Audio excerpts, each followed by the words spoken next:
Hello friends, स्वागत करते हैं आप सभी का अपने इस YouTube channel study our life में। तो हाल ही में जैसा आप सभी को पता है कि इडुटेरिया का एक बुक आया है जो ऑब्जेक्टिव बुक है।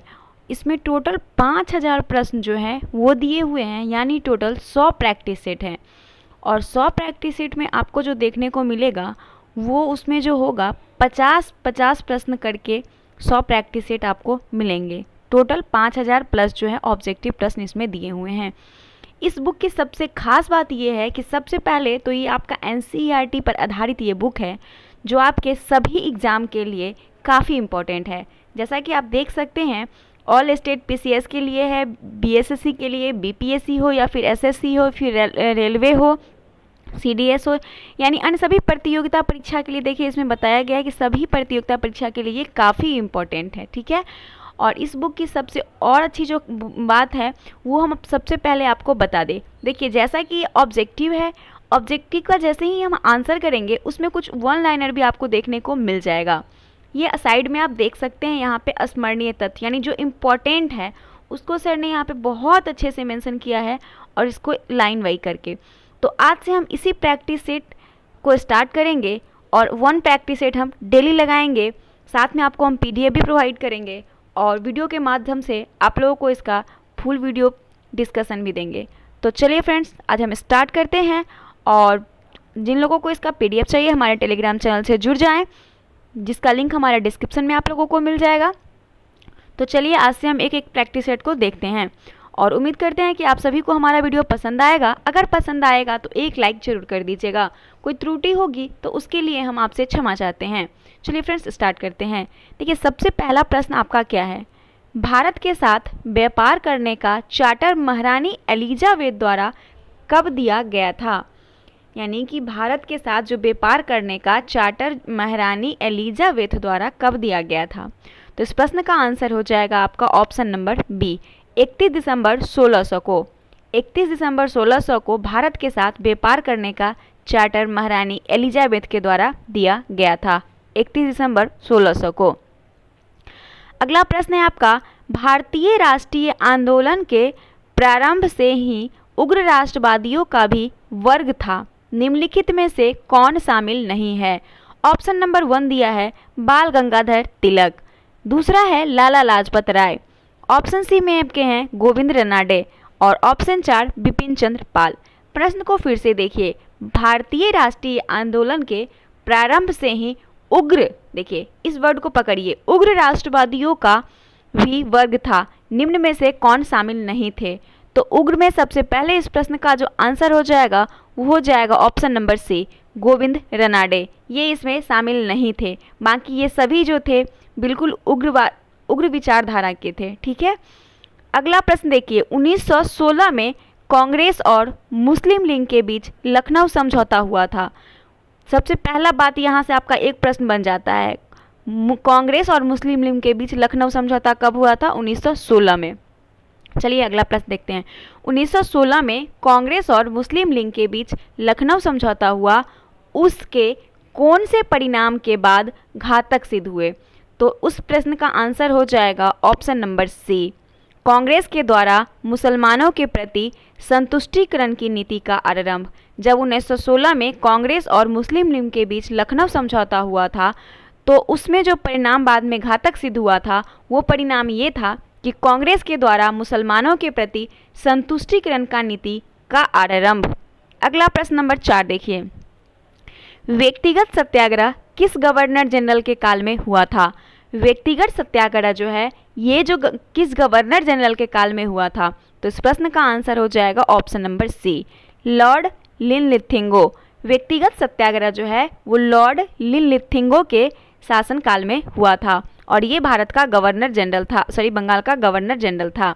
अगला प्रश्न देखिए 5 नंबर, भारतीय राष्ट्रीय कांग्रेस की पूर्ववर्ती संस्थाओं में सबसे पहली और प्रमुख संस्था थी। भारतीय राष्ट्रीय कांग्रेस की पूर्ववर्ती संस्थाओं में सबसे पहली और प्रमुख संस्था जो थी वो संस्था थी ब्रिटिश इंडिया एसोसिएशन। भारतीय राष्ट्रीय कांग्रेस की पूर्ववर्ती संस्थाओं में सबसे पहली और प्रमुख संस्था थी British India Association. Option number C correct answer है। अगला प्रश्न 6 है, साइमन कमीशन की सिफारिशों के संदर्भ में निम्नलिखित में से कौन सा एक कथन सही है? साइमन कमीशन की सिफारिशों के संदर्भ में जो कथन आपका सत्य है, सबसे पहले हम सारे एक एक कथन को पढ़ते हैं। पहला कथन है कि इसने प्रांतों में द्वैध शासन को उत्तरदायी सरकार द्वारा प्रतिस्थापित करने की स्तुति की। दूसरा कह रहा है आपका कि इसने गृह विभाग के अधीन अंतर प्रांतीय परिषद स्थापित करने का सुझाव दिया। तीसरा है इसने केंद्र में द्विसदनक विधायिका के उन्मूलन का सुझाव दिया। ऑप्शन सी जो है वो तो सही है। ऑप्शन डी देखिए क्या दिया है, इसने भारतीय पुलिस सेवा इस प्रावधान के लिए सृजित करने की स्तुति की। ब्रिटिश भर्ती का भारतीय की तुलना में वेतन तथा भत्ता अधिक होगा।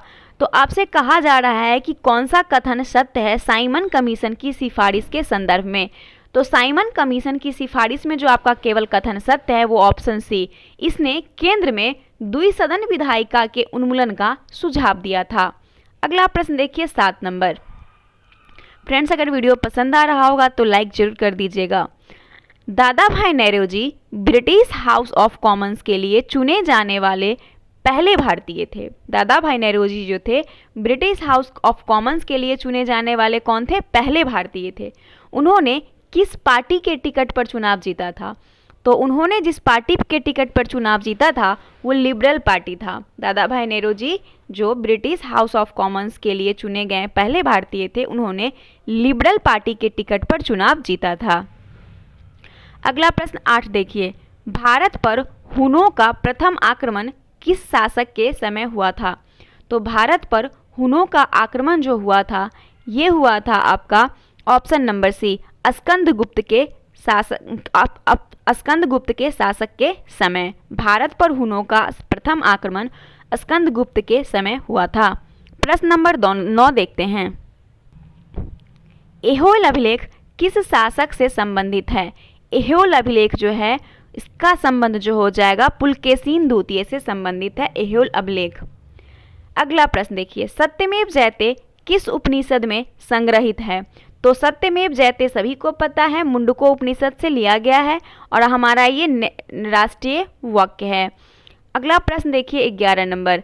महावस्तु महात्मा बुद्ध का जीवन वृत्तांत है, इसका संबंध किस शाखा से है? महावस्तु महात्मा बुद्ध का जीवन वृत्तांत है और इसका संबंध जो है वो महायान शाखा से है। किस शाखा से? महायान शाखा से। प्रश्न नंबर 12। अकबर द्वारा बनाए गए उपासना भवन का क्या नाम था? तो अकबर ने जो उपासना भवन बनाया था उस भवन का नाम था इबादत खाना, जहाँ पे वो लोग बैठ के इबादत करते थे, यानी कि जैसे हम लोग दुआ कहते हैं उसी तरह से इबादत कहा जाता है ना। अगला प्रश्न देखिए 13 नंबर। सुप्रसिद्ध संगीतकार तानसेन और बैजू बावरा किसके शासनकाल के सुविख्यात थे? तो सुप्रसिद्ध संगीतकार थे तानसेन और बैजू बावरा किसके शासनकाल में सुविख्यात थे? तो इस प्रश्न का आंसर हो जाएगा ऑप्शन नंबर सी, अकबर के दरबार में ये सब रहते थे और अकबर के शासनकाल से संबंधित हैं। कौन? तानसेन और बैजू बावरा। इसके अलावा मुल्ला दो प्याजा भी इन्हीं से संबंधित हैं। अगला प्रश्न है। न्यू कैसल पोर्ट जो दुनिया का सबसे बड़ा कोयला निर्यात बंदरगाह है किस देश में स्थित है? न्यू कैसल पोर्ट जो दुनिया का सबसे बड़ा कोयला निर्यात बंदरगाह है ये जो स्थित है आपका कहाँ पे स्थित है? ऑस्ट्रेलिया में। कहाँ पे? New castle port. New castle port जो दुनिया का सबसे बड़ा कोयला का निर्यातक बंदरगाह है ये ऑस्ट्रेलिया में स्थित है। प्रश्न नंबर 15 देखिए। देशांतर रेखाओं के संबंध में कौन सही है? देशांतर रेखाओं के संबंध में कौन सही है? तो इस प्रश्न का आंसर हो जाएगा, देखिए सबसे पहले ऑप्शन ए में कह रहा है कि ये अक्षांश रेखाओं के समांतर होती है। सबसे पहला तो आपका ये गलत है। इसकी संख्या 180 है, ये भी गलत है। 15 नंबर, तो उसका नेक्स्ट देखते हैं। देशांतर रेखा दूरी को प्रदर्शित करती है, ये भी गलत है। देशांतर के मध्य सर्वाधिक दूरी विषुवत रेखा पर होती है, बिल्कुल करेक्ट आंसर है देशांतर रेखा के संबंध में, ऑप्शन नंबर डी। 16 नंबर प्रश्न देखिए, थोड़ा छोटा करते हैं ताकि सभी लोगों को देखने में आसानी हो। उत्तर से शुरू कर दक्षिण की ओर नीचे दी गई पहाड़ियों का सही अनुक्रम कौन सा है? तो तो उत्तर से दक्षिण की ओर जो नीचे दी गई पहाड़ी का क्रम दिया हुआ है, इसे आपको क्रम वाइज सजाना है। तो सबसे पहले उत्तर से दक्षिण की बात किया जा रहा है, तो उत्तर से दक्षिण में जो आपका क्रम आ जाएगा, हम एक बार इस कंटिन्यू बोलते हैं, आप लोग इसे मिलान कीजिएगा, ठीक है। देखिए, सबसे पहले हो जाएगा नल्लामलाई की पहाड़ी, जवादी पहाड़ी, नीलगिरी पहाड़ी, फिर अन्नामलाई की पहाड़ी। देखिए, इसमें से सबसे पहले कौन आता है? नल्लामलाई, नल्लामलाई, जावेदी पहाड़ी, इसके बाद जावेदी किसी में, इस दोनों में है। देखिए, तो नहीं, यहाँ अन्नामलाई है, जो कि यहाँ पे नल्लामलाई होना चाहिए। तो ऑप्शन सी बिल्कुल करेक्ट आंसर है, ठीक है। ये जो है उत्तर से दक्षिण की ओर, ये जो है इसका क्रम बिल्कुल करेक्ट है। आगे देखते हैं 17 नंबर प्रश्न। निम्नलिखित में से कौन सी नदी अपनी मार्ग बदलने के लिए प्रख्यात है? तो अपनी मार्ग बदलने के लिए कौन सी नदी प्रख्यात है? अभी तक आप लोग ने आंसर कर लिया होगा, कोसी नदी, जिसके कारण हर साल यहाँ पे बाढ़ आती है और बहुत क्षति भी होता है, सभी को पता है। कोसी नदी किस मृदा प्रारूप में लोहे के अतिरिक्त मात्रा होने के कारण अनुउर्वरक हो जाती है? किस मृदा प्रारूप में लोहे के अतिरिक्त मात्रा होने के कारण अनुउर्वरक हो जाती है? तो इस प्रश्न का आंसर हो जाएगा दोस्तों option number C, laterite. Laterite मृदा में लोहे की अतिरिक्त मात्रा होने के कारण यह जो है अनुउर्वरक हो जाती है। ऑप्शन नंबर इसका सी बिल्कुल करेक्ट आंसर है। 19 नंबर प्रश्न देखिए, प्रकाश के संबंध में कौन सा कथन सत्य है? तो प्रकाश के संबंध में कहा जा रहा है कि यह एक विद्युत चुंबकीय तरंग है, बिल्कुल करेक्ट।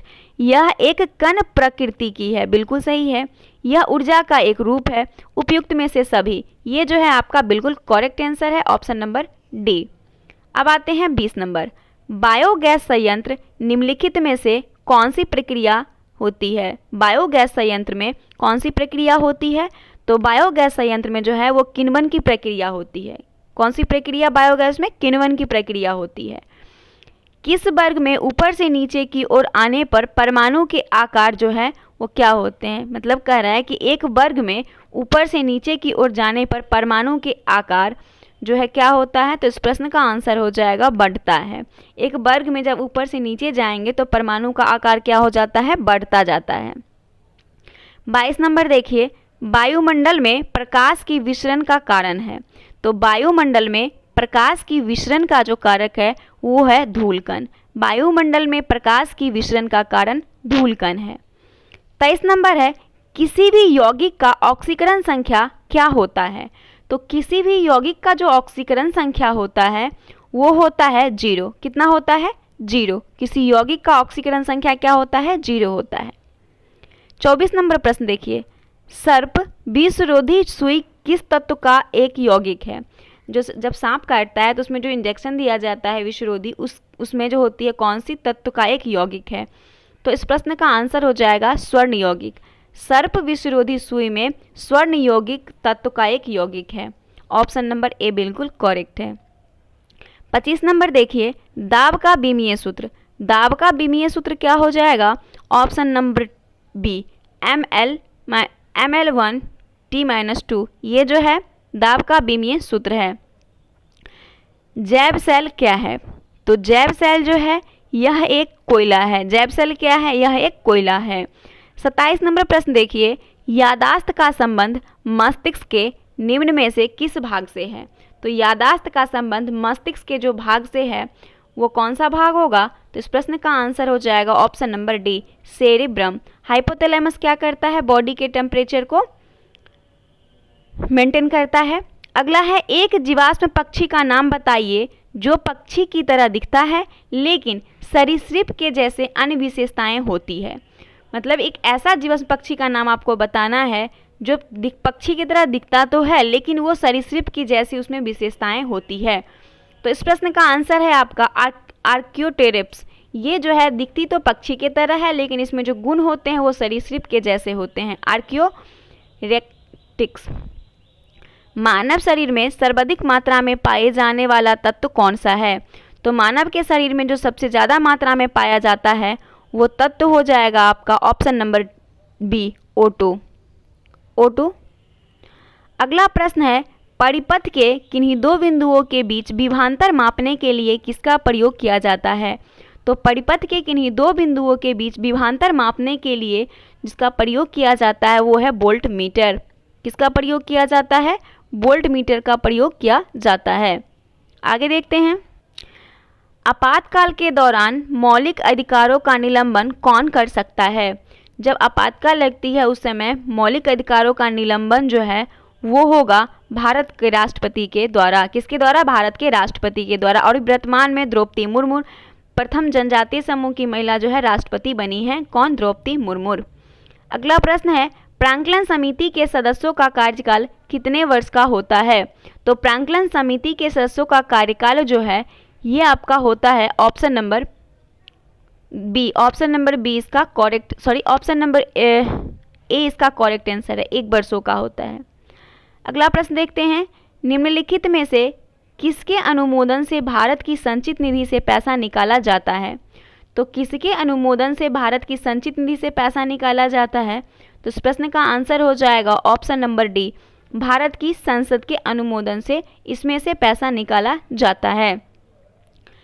34 नंबर प्रश्न है, भारतीय संविधान में विधि के समक्ष समता किस देश के संविधान से लिया गया है? तो विधि के समक्ष समता जो है ये लिया गया है आपका ऑप्शन नंबर डी, ब्रिटेन के संविधान से। ब्रिटेन के संविधान से विधि के समक्ष समता का प्रावधान लिया गया है। 35 नंबर देखिए प्रश्न, संविधान संशोधन प्रक्रिया संविधान के किस भाग में उल्लेख किया गया है? तो संविधान संशोधन की प्रक्रिया जो भाग में दिया है वो भाग है आपका ऑप्शन नंबर डी, भाग 20 में संविधान संशोधन की प्रक्रिया का उल्लेख है। 36 नंबर प्रश्न देखिए, सूची 1 को सूची 2 से सुमेलित कीजिए। सूची 1 और सूची 2 दिया हुआ है, इधर आपका अनुसूची दिया हुआ है, इधर दिया हुआ है कौन सी अनुसूची का किससे संबंध है। तो चलिए एक बार इसे मिला लेते हैं। सबसे पहले देखिए भाषा का उल्लेख कौन सी अनुसूची है? 8वीं अनुसूची है। दल बदल 10वीं अनुसूची है। उसके बाद 73वां संविधान संशोधन अधिनियम, इसका संबंध 11वीं अनुसूची से हो जाएगा। भूमि सुधार एवं अधिग्रहण संबंधित अधिनियम, ये कौन सी सूची हो जाएगी? 9वीं अनुसूची हो जाएगी। तो इस प्रश्न का आंसर आपका ऑप्शन नंबर बी हो जाएगा। 37 नंबर प्रश्न है, 1833 के चार्टर अधिनियम के अंतर्गत प्रथम विधि आयोग का गठन किसके अध्यक्षता में किया गया? तो 1833 के चार्टर अधिनियम के अंतर्गत प्रथम विधि आयोग का गठन जो है वो किया गया था किसकी अध्यक्षता में? तो इस प्रश्न का आंसर है option number B, Lord Macaulay की अध्यक्षता में 1833 के चार्टर अधिनियम के अंतर्गत प्रथम विधि आयोग का गठन किया गया था, लॉर्ड मैकाले की अध्यक्षता में। 38 नंबर प्रश्न है, निम्न में से कौन सी अशोधी या क्रांति प्याज और झींगा उत्पादन से संबंधित है? तो प्याज और झींगा से उत्पादन से संबंधित जो क्रांति है वो क्रांति हो जाएगा आपका ऑप्शन नंबर सी, गुलाबी क्रांति का संबंध प्याज और झींगा उत्पादन से है। अगला आते हैं 39 नंबर, निम्नलिखित में से किन 2 संस्थानों को ब्रिटेन वुड्स जुड़वा के नाम से जाना जाता है? तो ऐसा कौन सा संस्था है जिसे ब्रिटेन वुड्स जो है वो जुड़वा के नाम से जानता है? तो इस प्रश्न का आंसर हो जाएगा ऑप्शन नंबर सी, IMF और वर्ल्ड बैंक, ये दोनों को जो है जुड़वा संस्था के नाम से जाना जाता है। किस वर्ष भारतीय रिजर्व बैंक का राष्ट्रीयकरण किया गया था? तो भारतीय रिजर्व बैंक का जो राष्ट्रीयकरण किया गया था वो किया गया था ऑप्शन नंबर डी, 1969 में। ऑप्शन नंबर इसका डी बिल्कुल करेक्ट आंसर है। सॉरी एक मिनट, डी नहीं होगा, बी होगा, 1949 में भारतीय रिजर्व बैंक का जो राष्ट्रीयकरण हुआ था वो 1949 में किया गया था। ठीक है, अगला प्रश्न देखते हैं 41 नंबर, हिंदू राष्ट्र का विचार मूलतः किसका है? हिंदू राष्ट्र का विचार जो है ये जो है वीडी सावरकर का है। किनका? वीडी सावरकर का। भारत में आयकर है, तो भारत में जो आयकर है वो प्रत्यक्ष और अनुपातिक है, प्रत्यक्ष और प्रगतिशील है, प्रत्यक्ष और प्रगतिशील है, और या फिर प्रत्यक्ष और अनुपातिक है। तो इस प्रश्न का जो आंसर हो जाएगा वो प्रत्यक्ष और प्रगतिशील। भारत की जो इनकम है वो प्रत्यक्ष भी है और प्रगतिशील है। 43 नंबर प्रश्न है, कुचिपुड़ी किस राज्य का प्रसिद्ध लोक नृत्य है? तो कुचिपुड़ी जो है ये आपका आंध्र प्रदेश का लोक नृत्य है। कुचिपुड़ी कहाँ का? आंध्र प्रदेश का। 44 नंबर प्रश्न देखिए, हिमानी उत्तम पर्व का संबंध किस खेल से है? हिमानी उत्तम पर्व का संबंध जो है इसका संबंध हो जाएगा मलखंभ से। किससे? मलखंभ से। हिमानी उत्तम पर्व का संबंध मलखंभ से। निफ्फक आंदोलन के प्रेरणेता थे? निफ्फक आंदोलन के प्रेरणेता कौन थे? तो इस प्रश्न का आंसर हो जाएगा ऑप्शन नंबर सी, दादू दयाल। निफ्फक आंदोलन के प्रेरणेता थे दादू दयाल। 46 में आइए, 46 में है द्राकमा सिक्का किसने चलाया था? द्राकमा सिक्का किसने चलाया था? तो इस प्रश्न का आंसर हो जाएगा 46 का ऑप्शन नंबर ए, ग्रीक ने इस सिक्का को चलाया था। 47 में है बाढ़ के दौरान हर वर्ष नए एलुवियम का जमाव जो मिट्टी की उर्वरता को बढ़ाता है। बाढ़ के दौरान हर वर्ष नए एलुवियम का जमाव जो मिट्टी की उर्वरता को क्या करता है? बढ़ाता है। वो कौन सी मिट्टी कहलाता है? तो इस प्रश्न का आंसर हो जाएगा ऑप्शन नंबर ए, खादर। क्या कहते हैं? खादर। खादर और बांगर जानते होंगे। अगला प्रश्न है वह समुद्री सीमा जहां तापमान तेजी से कम होता है। तो वो समुद्री सीमा जहां टेम्परेचर जो है बहुत तेजी से कम होता है वो हो जाएगा आपका थर्मोक्लाइन। थर्मोक्लाइन समुद्री सीमा है जहां तापमान तेजी से कम होता है। 49 में आइए, बेसल मापदंड संबंधित है। बेसल मापदंड का संबंध जो है वो बैंकिंग क्षेत्र से है। ये शब्द सब ना बहुत इंपॉर्टेंट होता है और प्रश्न पूछा जाता है इससे। बेसल मापदंड का संबंध किससे है? बैंकिंग क्षेत्र से है। और इस सेट का लास्ट प्रश्न है आपका, इंग्लिश में पहली बार औद्योगिक क्रांति शब्द का प्रयोग किसने किया था? तो इंग्लिश में पहली बार औद्योगिक क्रांति शब्द का प्रयोग जो किया था वो अर्नाल्ड डायम्बी ने किया था। अर्नाल्ड डायम्बी। तो चलिए आपका प्रैक्टिस सेट तो कंप्लीट हो गया। अब देखते हैं इसमें जो इम्पोर्टेंट वन लाइनर दिया हुआ है स्मरणीय तथ्य में, इसे हम एक एक करके पढ़ते हैं। चलिए सबसे पहले देखिए दिया है, भारत में मानव का सर्वप्रथम साक्ष्य कहाँ से मिला था? तो भारत में जो सर्वप्रथम मानव का साक्ष्य प्राप्त हुआ था वो नर्मदा घाटी से प्राप्त हुआ था। भारत में मानव का सर्वप्रथम साक्ष्य नर्मदा घाटी से प्राप्त हुआ था। अगला प्रश्न है, सर्वप्रथम प्राचीन अस्थायी जीवन के प्रमाण मिले हैं। तो सर्वप्रथम प्राचीनतम अस्थायी जीवन के जो प्रमाण मिले हैं वो मेहरगढ़ से। सर्वप्रथम प्राचीनतम अस्थायी जीवन के प्रमाण कहाँ से मिले हैं? मेहरगढ़ से। अगला प्रश्न है, एक ही कब्र से 3 मानव कंकाल के अवशेष मिले हैं, वो दमदमा से मिला है, जहाँ पे 3 मानव कंकाल का अवशेष मिला है एक ही कब्र से। अगला है, गर्त आवास के साक्ष्य प्राप्त हुए हैं। तो गर्त आवास के जो साक्ष्य प्राप्त हुए हैं वो बुज्रहोम से। गर्त आवास के साक्ष्य बुज्रहोम से प्राप्त हुआ है। मानव के साथ कुत्तों को दफनाए जाने का साक्ष्य बुज्रहोम से। तो गर्तावास का साक्ष्य और मानव के साथ कुत्तों को दफनाए जाने का साक्ष्य दोनों जो है वो बुज्रहोम से प्राप्त हुआ है। जूता हुआ खेत का साक्ष्य प्राप्त हुआ है कालीबंगा से। जूता हुआ खेत का साक्ष्य कहाँ से प्राप्त हुआ है? कालीबंगा से।